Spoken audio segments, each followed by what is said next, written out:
good morning, colleagues and friends, and welcome to the Empower Hours Season 4, Episode 4, the final episode for 2024. I welcome you this morning to this really important session on purposeful leadership, inspiring leadership within the education stream. And I'm very, very excited for our guest today. Myself, I've known Dr. Teladia. Let's get that right. Dr. Ismail Teladia is our guest speaker today, and I've known Dr. Teladia for quite a long time in terms of the start of my own teaching career. And before I give you a bit of what these credentials are and how much he has influenced education as a whole, I just wanted to share a little bit of a story in relation to, just wanted to share a bit of a story around an interaction I had with Dr. Ladia years ago. And so about 12 years ago in 2012, when I started at Spine Road High School, I had this we had this very long corridor of a staff room, and we had two doors on either side, and I came into the one on the far side, and Dr. Aladia was on the other side, and he had just won the National Teaching Awards for high school teaching. And I walked in, and it was just the two of us. And at that time, I was pretty new to the school. I was pretty new to the environment. And I haven't known him too well yet. I was still very, very, very shy. And I was standing there, and I was just like, yeah, I need to say something because it's so amazing. Like, it just blew my mind that I'm in the company of somebody that had really made an impact already in education, and, just making a mark and helping our children, our learners and our children just excel. And I said to him, it's like, how amazing this is, and that I wish and I pray that I'm even like an iota close to where he is right now.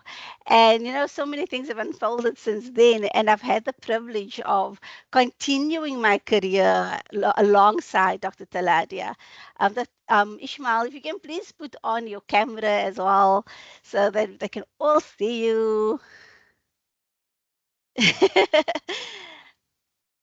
And so with that, like, when and being alongside him for all these years, and got getting to know each other and able to learn so much. I mean, after all these years, I'm still under his tutelage. And just the other day, I was saying to him, it's like, how do you do all the things that you do? Where do you find the time and the energy?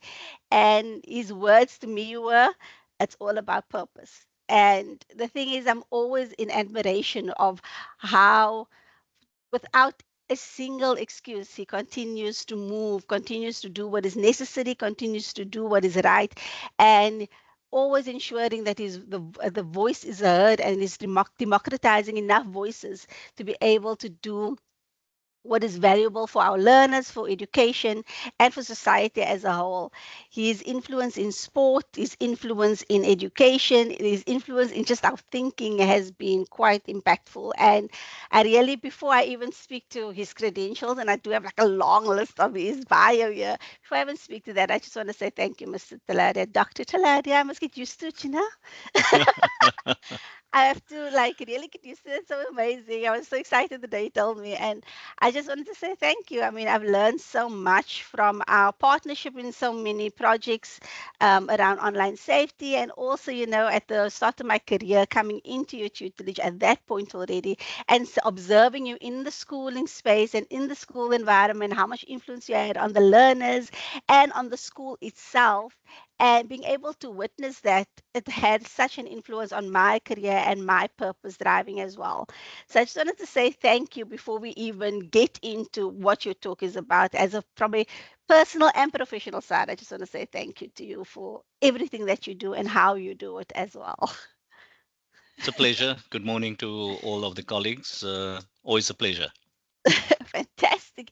Let me just give you guys a little bit of Dr. Taladia. He's going to go smile now, very Brit, so just watch his face the whole time. so, so let me just bring this to my screen so my eyes will look like it's popping up on top there. Yeah, so Dr. Taladia has is an accomplished educator, sports leader, and community advocate with an illustrious career dedicated to empowering learners, teachers, and athletes. He holds a PhD, an MED, a BEd, and a postgrad in HED from UNISA, a level 3 cricket coach and level 1 volleyball coach. He has seamlessly merged his passion for education and sport to inspire excellence and opportunity. He has served for 30 years as a teacher at Spine Road High School, specializing in life orientation and life sciences. In 2012, his exceptional teaching earned him the National Teacher Award for excellence in high school teaching. He is passionate about creating transformative learning experience for learners and professional growth for teachers. As a subject advisor in the Metro South Education District and now as senior curriculum planner within Life Orientation, he has had key initiatives within WCED. These include integrating the online safety curriculum, which I was very blessed to be part of, in partnership with Google into the Life Orientation, and managing the implementation of the comprehensive sexuality education and physical education across provincial and national levels.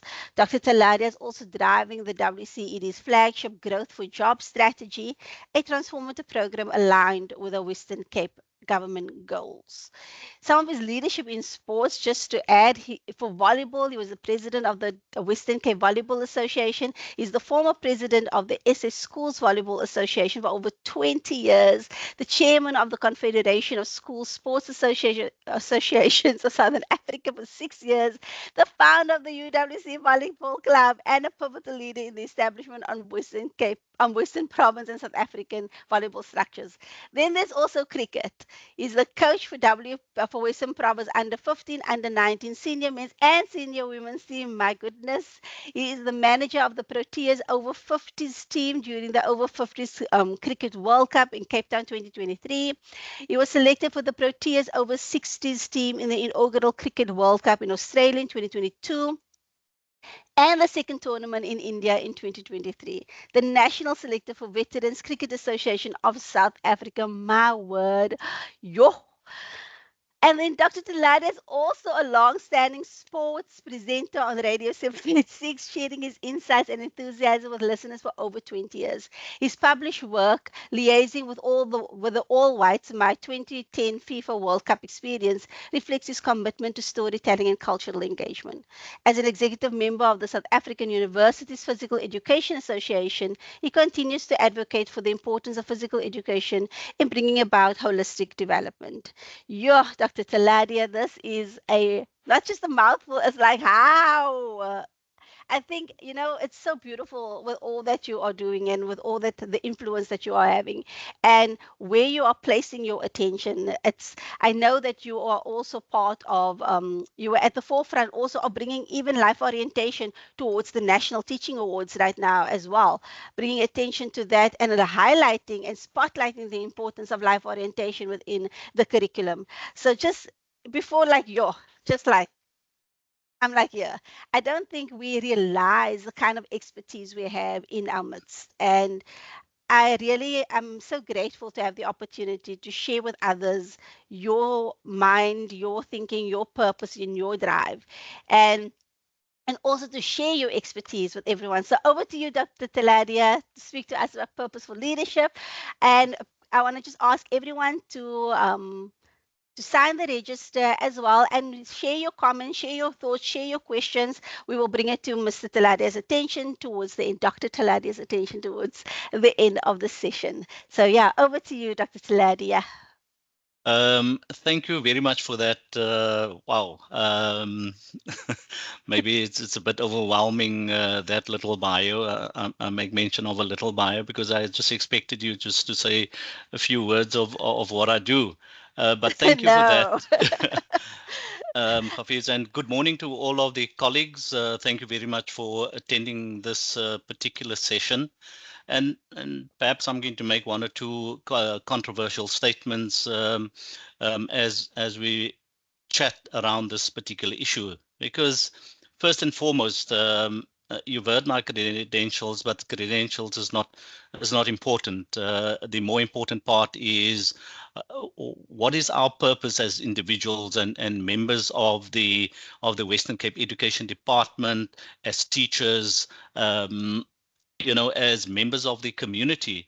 And I think all of us with our qualifications, with the work that we do, we're all leaders in our own right. We are all leaders. We all started in a classroom, and we were the leaders of that space within our classroom.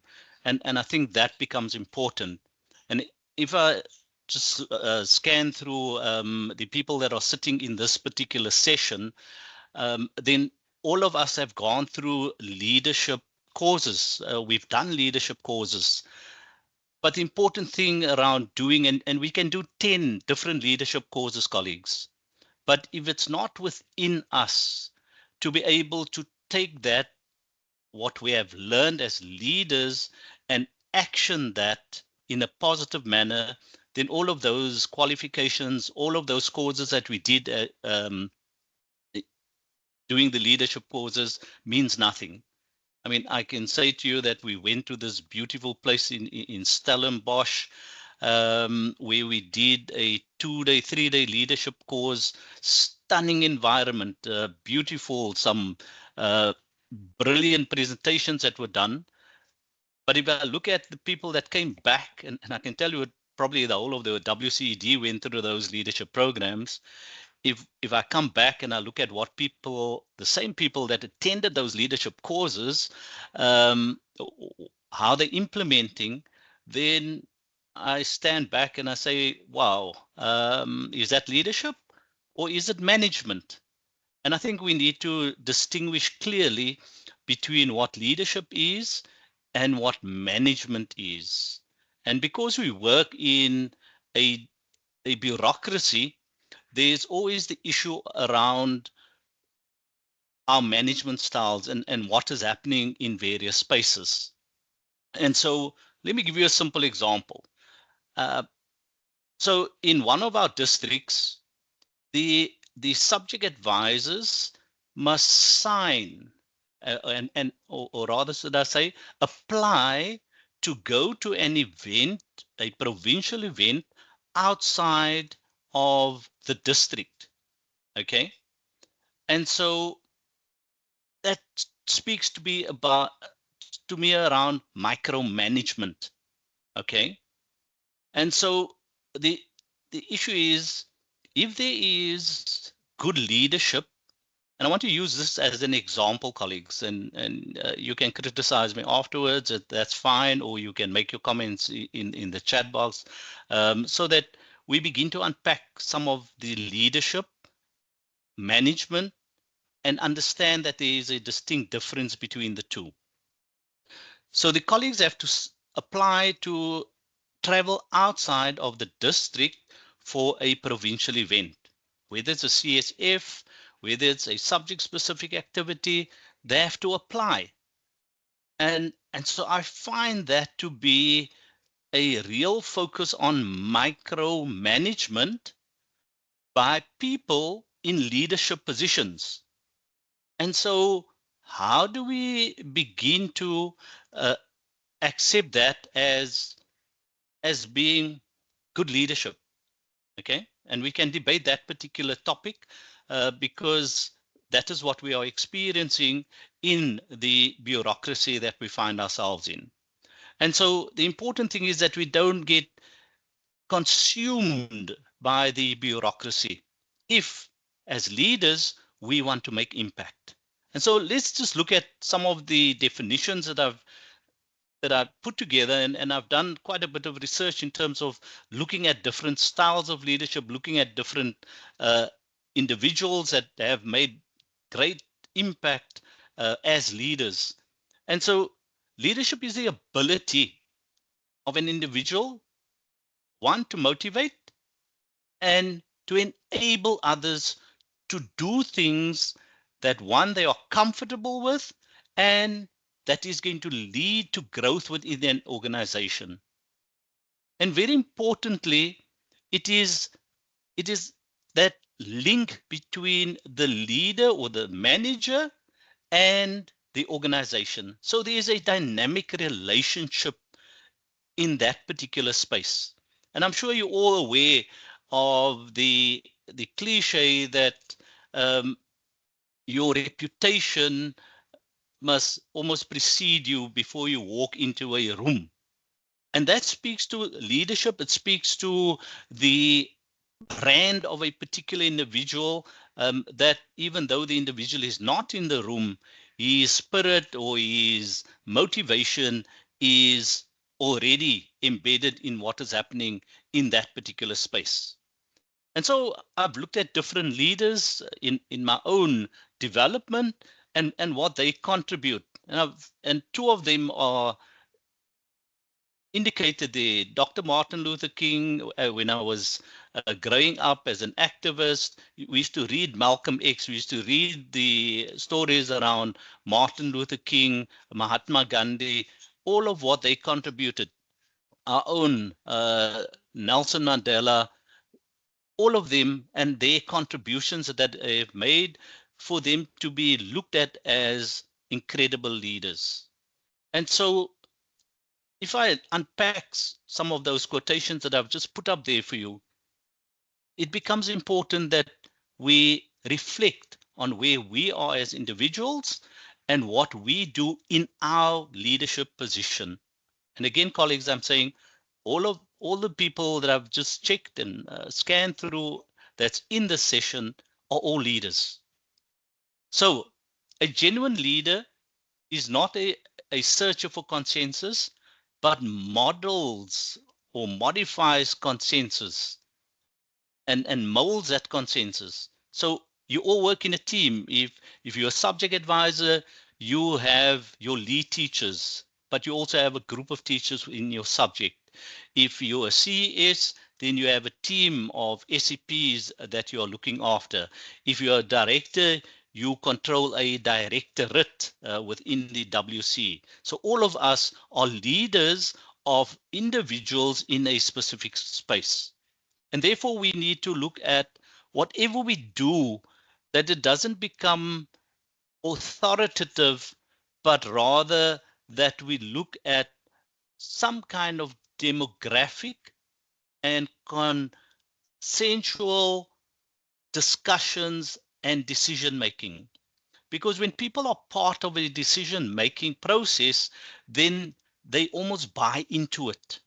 But if it's a top down instruction from the leader of the organization or the manager, then it doesn't always sit well, especially if it impacts on you as an individual. And so it becomes important that as leaders, we must mold the consensus. As a president of the Western Cape Volleyball Association and having been at the head of national organizations, colleagues, decision making was always around consensus. People would always say, no, but we need to vote. I say, why do we need to vote? At the end of the day, whatever the decision is, whether we're voting on the decision or whether we're getting to a decision on consensus, we all have to implement what the majority has agreed upon. And so when you go to a vote, what are you doing? You're looking and you're seeing exactly who's on one side of the scale and who's on the other side of the scale. And so when we're talking about that focus and decision making via consensus, you normally have a better response and implementation process because people feel that they've been part of that particular process. And that is something that we as leaders that we need to embody in what we do when it comes to decision making process. If I look at that second quotation, in matters of style, swim with the current. In matters of principle, stand like a rock. And so, what does that mean in the space that we find ourselves?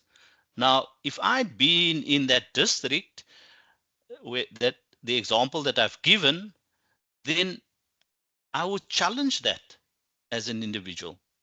Number one, because I'm forming part of a team. Number two, I'm a professional and I'm a leader in my space. And therefore, I need to be treated in that particular manner. And so we need to be, as leaders, we are also activists wherever we find ourselves. And in education, we need to be activists because We are change makers. We impacting on people's lives. If we impact on a teacher, it means a teacher and is going to impact on the lives of those children that they teach. If they're a high school teacher, then during the course of one particular day, they are seeing 200 plus learners. And so the impact and the position of that particular teacher can never be undermined or underestimated, because that teacher has influence, that teacher has impact. And so we need to stand strong in terms of what we believe in, colleagues, but also that needs to come through in our leadership positions. And again, I'm talking to all of us as leaders. If I look at that third quotation, I start with the premise that the function of leadership is to produce more leaders, not more followers.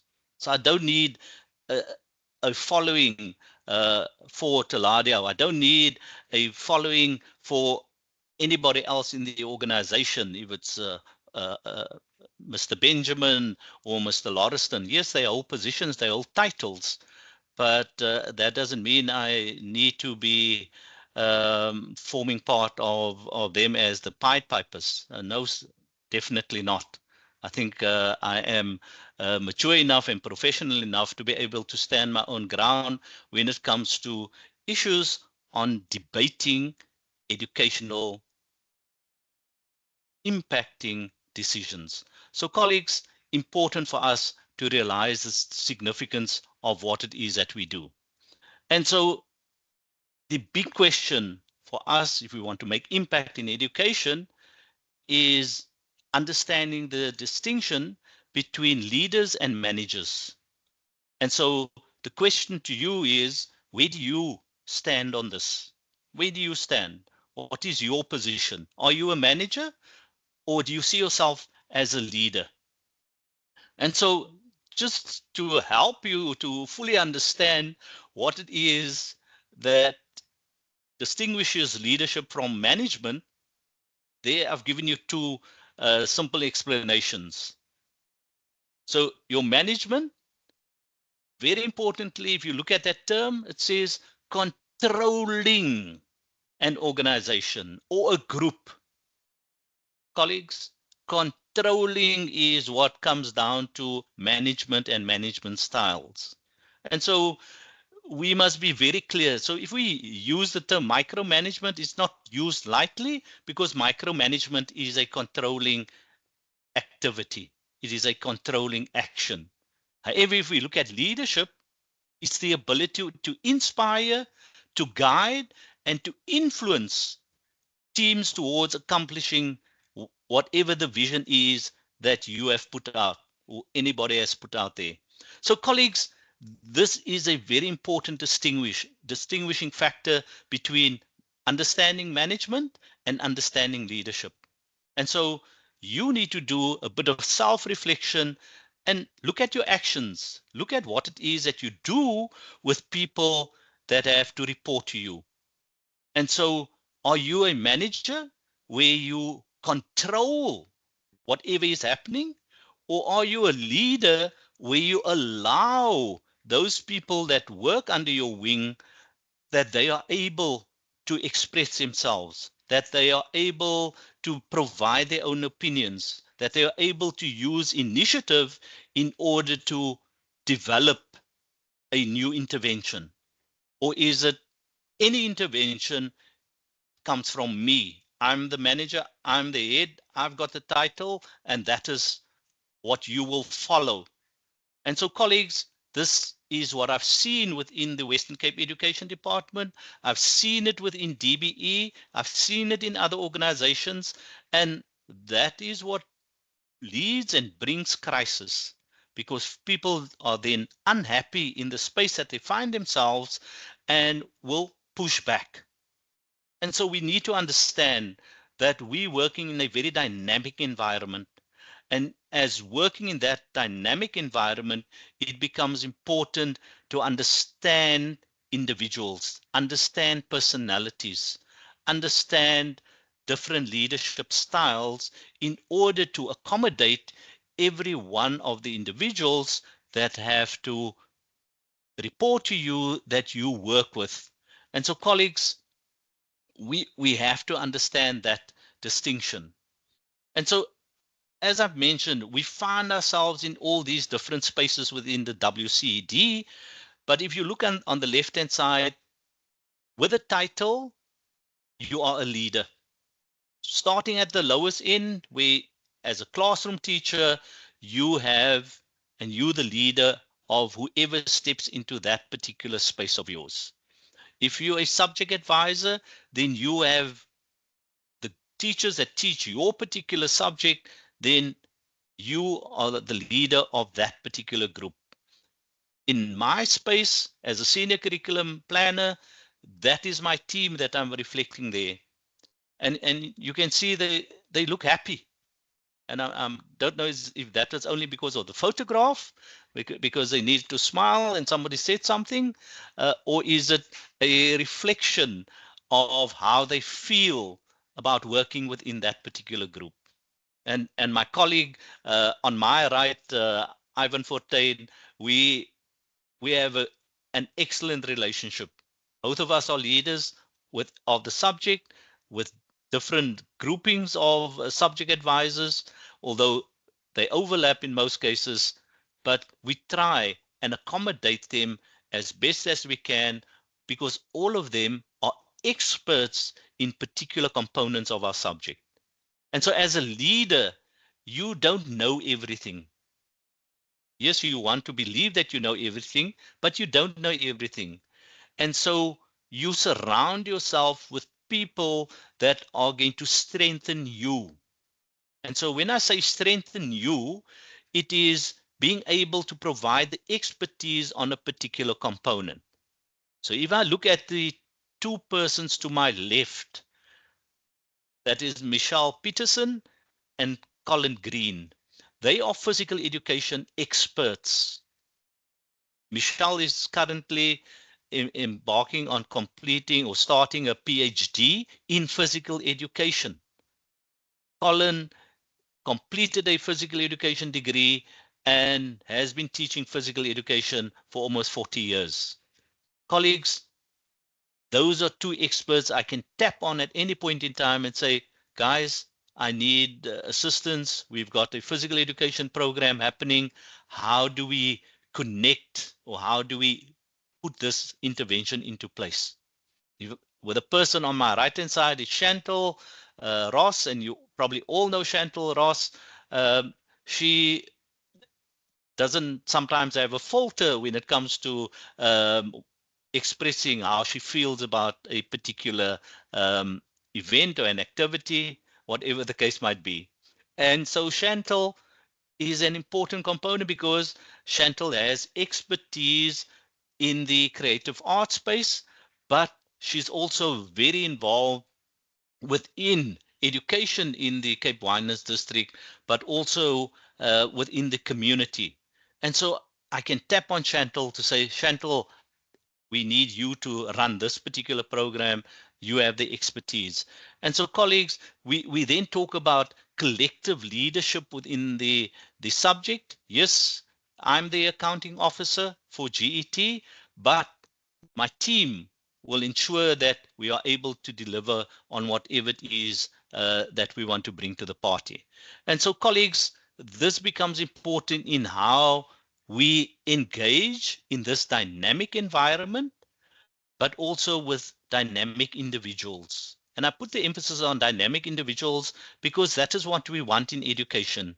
We don't want people that are just looking at ticking boxes, at ensuring that there is agreement on whatever it is that there's not necessarily consensus, but people are ticking the particular box in order to say that we have completed that. So compliance officers, we are not. Please let me emphasize that I am not a compliance officer, and therefore any person working in the education space should not just be compliance officers. Colleagues, we don't go and visit a school as an inspector. We go into a school to support and develop. That is our role as subject advisors. That is our role as education leaders. That is our role as community leaders. And so, colleagues, it becomes important that wherever we find ourselves, in whichever space that we find ourselves, that we are able then to engage, but engage in a manner that is going to be developmental, but also in terms of ensuring that we're constantly looking at growing ourselves personally, but also the team that works, let's use the term under us, but the team that in which we find ourselves. And so, colleagues, there is movement upward and there's movement downward, meaning Mr. that, yes, Sorry, Mr. Talaria, Dr. yeah, Talaria. I just wanted to bring your attention to some of the comments made. I'm not sure if you can see the comments on the no, side. I'm not. Okay, I just wanted to, for some of the things you're saying, because I don't want it also to be missed. And also, there are a few questions. Would you like to take the questions towards the end rather? And then, Yeah, let me do okay, the questions towards the end because I just have two more slides to go. So, okay, fantastic. and then we'll open up. I'm sure there are people with very strong opinions on some of the things that I've said, and that is why we are here. We provocative. Fantastic. I've learned something from Professor Jonathan Jansen, who says that I do certain things because I need to be provocative. And why does he need to be provocative? Because he needs people to think. And so, again, if I use the term getting people to think, I'm almost going against, pushing back against being Mm, compliance officers. And so, colleagues, I'm open to having the discussions and the debate, and I'm very happy that I have provoked some thought, and we can discuss that after I've completed the next two slides. So, in this fantastic. particular Then, in the next two slides, and I want to just pause at this particular Ralph or Waldo Emerson statement. Do not follow where the path may lead. Go instead where there is no path and you leave a trail. Colleagues, that in a nutshell is almost saying to all of us, we cannot be compliance officers. And so, what is it that we do that is innovative? What is it that we do? We are ending 2024. How do we go into 2025? And what new methodology are we going to use to work within our teams, to lead the people that we have in our teams? And so, if it's going to be a repeat of what you did in 2024, then already you're closing out the thinking of people within your team. So you've got to look at innovation. You've got to re-energize yourself. You've got to reinvent yourself if you haven't done that over the past couple of years. And so we constantly, when we get into this particular phase of the year, that we need to look at what is it that I need to do differently next year. But we don't do things differently just for the sake of doing things differently, but we do it because it follows the purpose that we have as individuals and as leaders. And so I want to, and I've taken this particular comments from Hafiza, because when Hafiza sent out the invitation, I had a look at it, and I thought, okay, this is actually quite a smart comment. And I thought, let me just unpack that with the colleagues as well.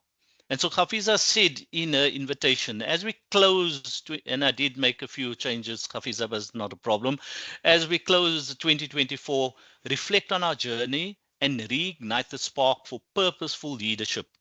And colleagues, the emphasis there is on purposeful leadership. Okay. We are all in leadership positions, but we need to just reflect, but re-energize in order to provide a better us as leaders.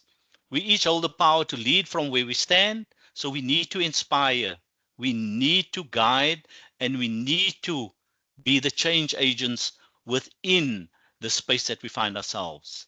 And so as we move into 2025, we need to be innovative. You could be doing one particular project. Yes, you're going to do the same project next year, but what is it that you are going to be doing differently in implementing that particular project? What was your learnings from this year that you're going to take into 2025 that is going to make that particular project, even though it is the same project, how do you make that project even more exciting? And this is something that we need to do. And if you don't have the expertise, if you're not getting the creative juices flowing, you have a team that you work with, and open it up to that team to want to learn and make their contributions. And I think that becomes critically important if we want to be dynamic, if we want to grow our team, and if we want to empower all the members of the team to be able to make an impact and make a difference. And so, very importantly, in that last sentence there, we are saying we are the architects of impactful learning experiences. Colleagues, if we go into a CSF or we're going into teacher training next year, we're going to have these standard setting meetings with our teachers. What are we going to present differently in that particular space? Let's think clearly about it, and let's see what it is that we're going to do differently. And so, as a closing comment, colleagues, leadership begins with a purpose. Okay. And what is your purpose? And Hafiza reflected on that in her opening remarks. What is our purpose? Is our purpose, and I want to also say the following, that we have people within the Western Cape Education Department, and I've seen this, that I make reference to as careerists. Okay. And so let me explain that. It is people that move through the system for promotion purposes. And so there is no legacy, but they move through the system to get position without inspiration. Okay, they're not inspiring others. And colleagues, I'm open to having a debate on that. So I refer to them as careerists. And then you have the individuals, and I would love to believe that everybody in the session are at the other end, where we coming to work with a purpose. We know what it is that we do. We know what it is that we want to do. We have a vision, and our brand speaks to that vision that we have. And so all of us must, as leaders, must have a personal brand. Are you dynamic? Are you purposeful in what it is that you do? Do you have a vision? Do you empower others? Do you inspire others? That is all part of your brand as an individual. And so if you're falling into that particular space, that leadership space, and you act as a leader, not as a manager, then we can take the system forward. We can have the interventions that is going to impact where we want to impact. And so it becomes important, colleagues, that we lead with intent and we act with courage. And if I say we act with courage, that doesn't mean we need to toy at every turn if we're not happy with anything, but it's about engaging in debate with the managers to say, but this is not going to work, or this is not going to work. How can we do this differently? And then you must be solution driven when you are making those comments, colleagues. If you're going to be courageous, you've got to also come with solutions. Otherwise, you're not helping the system moving forward. And so for 2025, colleagues, let's continue to make meaningful impact in the spaces that we occupy. Thank you. Thank you, Doc. Let me bring to the attention some of the comments and the questions, because I had questions that I put down for you, but I don't even think it's necessary because the kind of questions that are coming through are like, yay, I was also thinking about that. So just starting off with Karen Woodward that said, very true and profound statement about leadership that should form and mentor new leaders and then not be threatened by mentees who display greater skills, strengths, and abilities. So particularly how you leverage other people's skills to empower the projects and the initiatives that are drawn out from the work that you are doing. And then the question popped up after that, and I'm going to come to the question. Would you agree, and this is a big question, would you agree that micromanagement often stems from deeper issues such as poor self esteem or a need for perfection? Okay, is this recorded, this Yes, session? very good. It will Okay. also be shared across. Okay, colleagues, it's very clear that, and I'm not going to delve into people's personal issues, but I'm going to comment on the issue of micromanagement. And so, whatever drives the manager into micromanagement is definitely not where we would like to see people leading. And so the issue around micromanagement could be a number of indicators and factors that contributes to a manager acting in that particular way. It could be the bureaucracy that is honed in on the individual. It could be that space that the person has now occupied previously. The manager had not done a great job, and so the person has to react to that. It could be the self-esteem of the individual. It could be the self-confidence of that individual. It could be the competency of the individual. And let me say, colleagues, without fear of contradiction, that there are some individuals that have find themselves in positions that they don't qualify for, that they are not competent in managing. And so, in order to control, and again, coming back to an earlier statement that I made, it is a manager control. So if they lack the confidence to be able to drive a particular grouping of people, then they're going to revert to micromanagement, because then they can control the environment, because they don't have the confidence in the people that they are working with to allow them to demonstrate the skills that they have. And so it is almost trying to undermine the competence and the expertise of the people that they are managing, because some of those individuals may outshine them. To me, it doesn't matter if Ivan is doing excellently and he's going to be driving the life orientation in the FET to the next level, brilliant, and I'm going to be there to support him. If any of my subject advisors are doing an initiative in their district that is going to uplift life orientation, is going to uplift the teachers and the learners, then I'm going out there to support that particular subject advisor. And it's not about accolades, colleagues. It is about where we find ourselves and being purposeful in what it is that we do. And if the individual doesn't have the self confidence to see that, and they go to the level of micromanagement, then so be it. However, it then becomes incumbent on you as the individual to be able not to push back, but to challenge in a manner where we could hopefully transform that leader into moving and stepping away from the micromanagement system. Yeah. And I just want to, I think later on, somebody mentioned trust as well. So, how do you think trust plays into this? I know, I mean, if you're already within a maybe feeling a levels of insecurities or like levels of inadequacies, there will be a lack of self trust within that space. But how does that project onto your, I want to say, those that are under your wing? Yeah, so it's very important, and this is where your micromanagement stems from.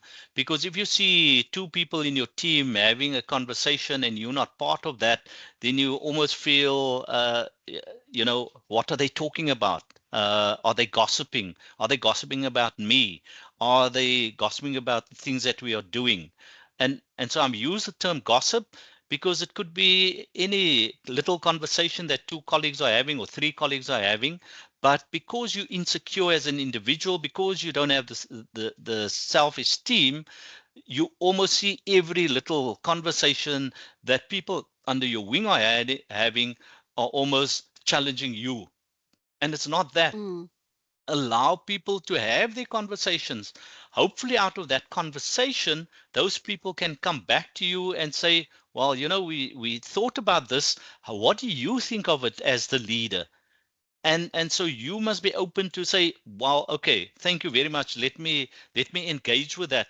Yes, I agree with it, or no, I don't agree with, or maybe if we tweak it, it will work for everybody.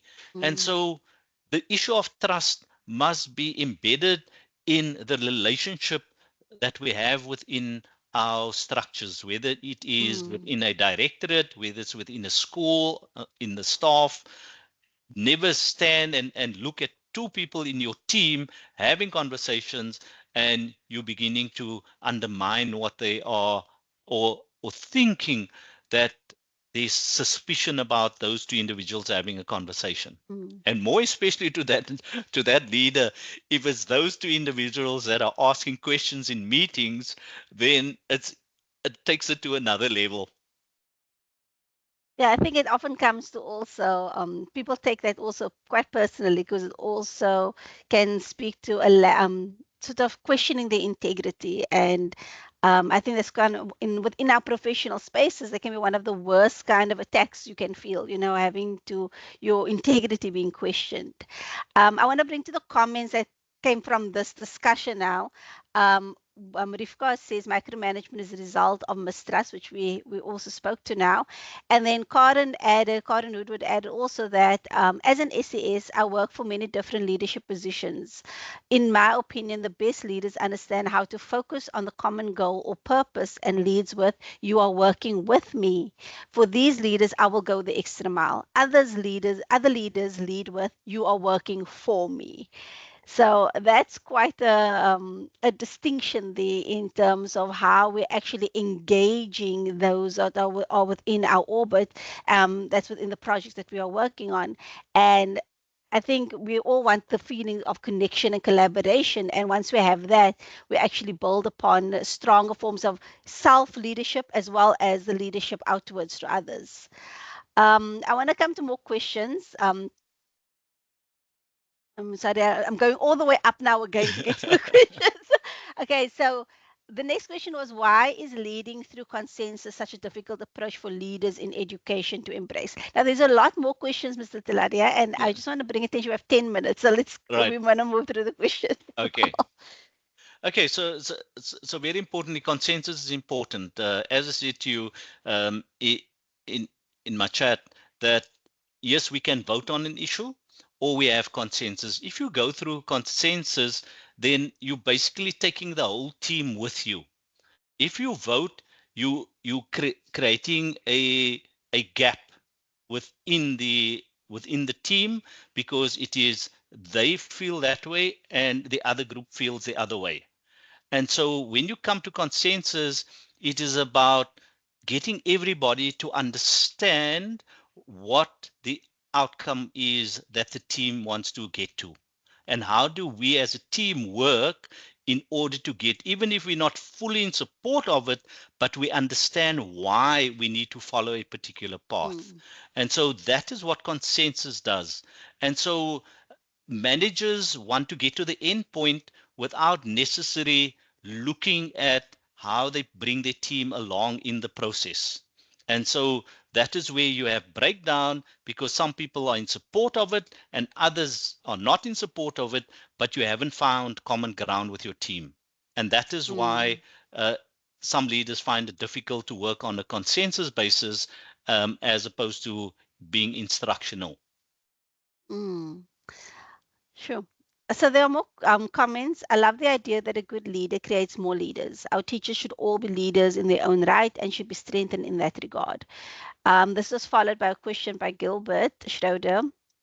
What does an organization need to do to change from a reliance on management, sometimes called positional leadership, to positive influential leadership?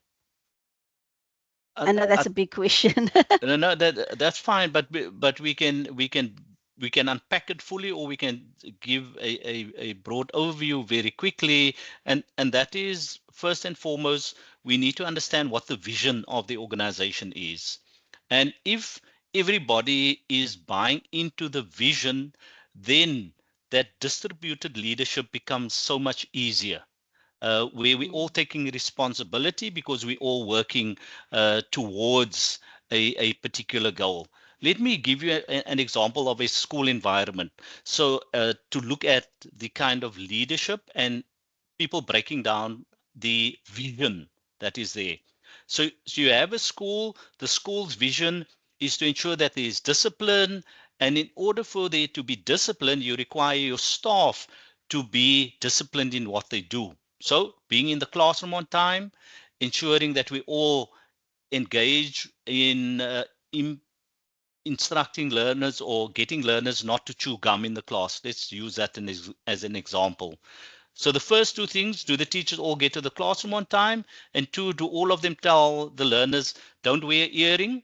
Because that is not part of the school code of conduct, that no learners are allowed to wear earrings. So in some classes, teachers will say, take off the earrings. In other classes, it doesn't bother the teacher whether the learner wears earring or not. And so that speaks to people not buying into the vision because they have their own particular manner. Now, if your opinion is that it's okay for learners to be wearing earrings, but this vision of the school is to begin to set a standard in terms of discipline, then if you allow the learner, then you're breaking down that. And that is with what that vision that we have, where we require everybody to form part of that. Do we all form part of the vision of the WCED? Do mm, we say to everyone, we're here to serve? We're here mm, to serve. And if that is one of the major uh, ethos of the WCED, then all of us must be working in that particular space. mm. Sure. There's some amazing analogies that also came through. Karen would also mention this awesome analogy, and I think we all just like thumbs up to it. Possibly the question, and this was also based on the micromanagement comment. So possibly the question begs, if we compare a team to a relay team preparing for a race, is the leader part of the team or is the leader the coach? Why is it so difficult to hand over the baton to the next person? Surely we cannot finish a race if we all want to hold on to the baton. I wonder if it is not a trust issue. So I just wanted to bring attention to that because that analogy is just so perfect. And I'm Right. actually, Karen, with your permission, I'm going to take that quote and also add it to the resource that will be sent out as like, just to bring attention to, because it's such a good analogy to speak to as well. So if you As, want to comment on that, Mr. just very quickly, I mean, um, I'm I'm a coach, and so every point that is played in it, whether it's volleyball, it's cricket, I'm almost playing the point with my team. So I've Mm, coached them. They're there. I'm next to the field, or I'm next to the court, and I'm playing each point with them. Whether they win the point or they lose the point, I'm there with them. If I have a timeout and I have a conversation with them, it is in volleyball, you have 30 seconds. If you're going to reprimand them in that 30 seconds, then what are you doing? You're breaking mm, down the energy of that team. So we focus, yes, we made an error, but how do we move forward from that error that we've just made? So in the next 20 seconds, you need to provide the solution as the coach, as the leader. And so you what you're doing to them, you inspiring, you motivating them in that 30 seconds to go back and do better.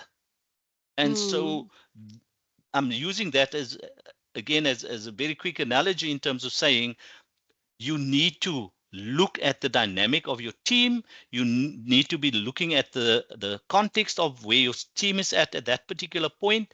And I'm saying your subject committee team, and say, so what do we do over the next week, over the next month? You can take it to a mm. volleyball match. What do I need to do in that 30 seconds when I have a timeout and my team is losing? And so your leadership skills need to kick in at that particular point. There are two questions I really want you to answer. There's more than two, but I mean, I'm just going to try to get through it. One of the questions are, where is it now? I lost it. Yeah, why should a leader always be seen as a disruptor? Why not a leader that evokes positive criticism that could form the foundation for future growth? I think this may lead on to what you had just spoken about.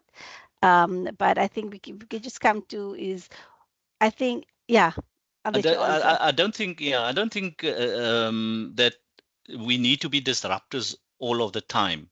What we are doing is being creative and innovative in how we do things. And Mm, so disruption means that you're almost flipping a particular intervention. And so we're not always going to be disruptors. However, we are going to be innovators and we are going to be creative in terms of what it is that we are going to do to change a particular intervention. When we're talking about the disruption, we're almost saying we're pushing back completely and we want to bring in something new. And mm, so we're not always going to be disruptors. yeah. Okay, so again, there's two more questions. I know I said Okay. two earlier, but there's two more. I just want to apologize to everybody if I'm not getting to all your comments. I think that our time is just a little bit thin, so I just want to get to touching to those direct questions. So the first one, which is a brilliant question by Portia Smith. How do I reinvent myself as a leader to leverage the unique strengths of young teachers and inspire millennial professionals in the education ecosystem? Okay. So I'm being challenged as a leader with that particular question. But be that as it may, again, it's about when you're speaking to the issue of reinventing yourself, is to converse, to engage with the young teachers and find out where they are, Mm, what their thinking is. And that will give you a good background in terms of how do I move forward with this particular dynamic group. And we call them a dynamic group because they're coming with a different mindset. If the millennials are looking at doing things quick. They want to see quick reaction. And so you need to sit down and get to embrace that. And also, what do I need to do as a leader in order to be able to react to that? mm, Um, Perhaps I'm not as tech savvy as these young people are, but I need to upskill myself so that I'm also tech savvy. But I don't have to be mm. tech savvy at the point where my whole life changes because I now need to be on top of that. Again, it's tapping into their expertise and getting them, empowering them to be able to do the necessary. When I was teaching physical education, I sometimes turned away from particular drills because I had players that were better skilled in being able to demonstrate a particular drill, and I'd use them. And so, in the same space to Porsche would be to use the expertise that Mm, these novice teachers bring, but don't forget that we also have the experience and the knowledge to guide them in a particular way. We don't just accept all of them as being, wow, this is the new generation. I now need to just embrace. mm, No, we've got good practices. We've got mm. good practices through years of experience, and there's absolutely nothing wrong in sharing those good practices with them so that they also understand that. Fantastic. And Dr. Teladia, when we leave the session, what are some Yes. actions that can be taken to address and improve micromanagement, particularly micromanagers in our space within the WCED? I think it becomes important that in your space that you request to have a meeting, whether it be a one-on-one meeting, whether it be an open session, no agenda. Let's just Mm, talk to the issue on leadership and use the term leadership. Don't use the term mm, micromanagement. Use the term leadership and ask guys, can we for an hour just have an open discussion? There's nothing on the agenda except that we're talking around leadership or how we move forward with this particular team. And mm, in that space, and it must be a safe space for people to share their opinions, for people to share their Mm. views. How do we take this team forward? We in a corporate environment, so there should be the space for people to be able to express themselves. And I think we, as a collective colleagues, we need to be pushing that agenda in every space that we find where we find ourselves. So if everybody's doing that, then hopefully the managers are going to get heed of it, and they're going to do some introspection. And that is ultimately Mm. what we want. We don't want to beat them down, but we want to say to them, do introspection. Your particular style is not working. In order to get the best out of your team, you need to make one or two changes. And that's all that we're requesting. When I started a few years ago within the corporate space, within the education corporate space, the challenge around how to integrate into the whole how this how the corporate works compared to schooling systems, and I was told you need to teach your managers how to treat you, and at Exactly. yeah, and at the And beginning, and and, and sorry, and that's what I'm saying. We are all activist colleagues, and mm, so being an activist doesn't mean, as I said, that you need to toy on everything that you don't agree with. But as an activist, you are going to stand your ground in terms of saying this is not working. We need to look at finding another mechanism by which we can make these things happen. mm. Hafiza, I must just say to you that I need to leave because I need to catch a flight to Johannesburg because tonight is the National Education Excellence Awards being hosted by the National Minister and the DBE team. So that's why And I'm just already, like that, that's why I'm collared and tied already. and just like that, you see what I mean, guys? Like my colleagues, I can tell you, and I'm saying this man works with a purposeful task drive. I'm not even joking. He's sitting at the airport doing this presentation for us and sharing his wisdom with us. Yeah. So, and now he's going to go catch a flight, and it's just all part of the flow of things, isn't it? So, just so amazing, and I'm just so grateful that you made this time to share with us. And to be honest with you all, I knew that he was going to be catching a flight this morning because we had the conversation and when we were going to have the Empower Hour. And it didn't even there wasn't even a thought in my mind that said, "Ah, he's maybe not going to pitch." I was just like, "No, he's gonna make it work." So, just it's just the way that he does things, and I just want to say thank you, thank you, thank you, Dr. Taladia. You sharing this kind of insight, also activating our thinking. We are still there's a lot of us that are still young coming into the space and coming into these leadership roles and really activating that, and even like we there are emotional learnings that we also have to do in order for us to be able to gain both the maturity and the empathy to be able to navigate our ways as leaders, coming into the system, because there has been such a generational way and traditional form of leadership that we are somewhat trying to shift towards more innovative leadership, towards more empathetic leadership, towards more creative and savant leadership. So, in bringing all of that thinking in, I know that this conversation is so necessary, especially for someone that has been within the system for so long and have seen the various faces of what the system looked like and what the society had looked like and what our province and our country has looked like. And to have been so influential in that really helps us to also to rethink and reshape our thinking, not just for 2025, but going forward from there. So personally, I just want to say thank you to you for your constant questioning me and bringing me into self inquiry in terms of what is the next step. It's throw out the excuse, what do we do now, how do we do that now, and it's always kept me on my toes towards knowing what is the purpose driver at the end of the day.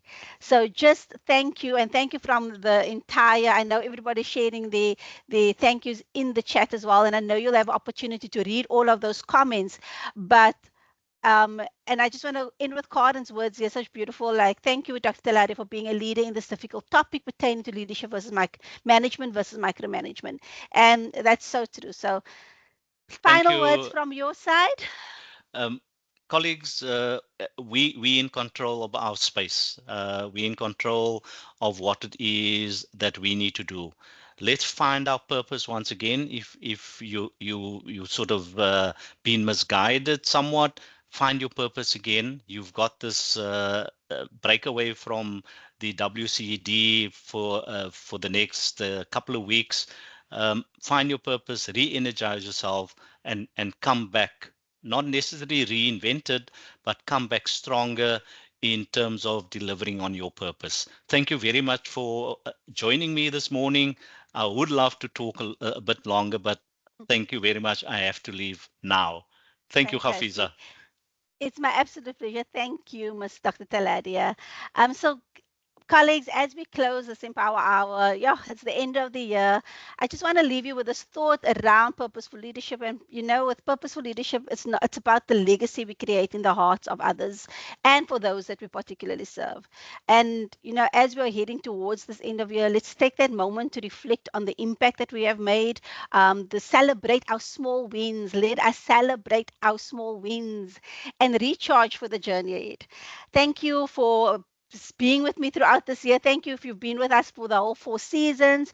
And thank you for being leaders who inspire change and possibility in your spaces. We may not realize the impact that we are making and how we are leaders within our own spaces. So let's start to claim the space of leadership, and let's start to ignite our thinking towards purpose, towards drive, towards being in service of others. So I'm wishing you a restful, a joyful, and a purposeful holiday season. Take care of yourself, and let's keep inspiring into the year to come. Bye, everyone.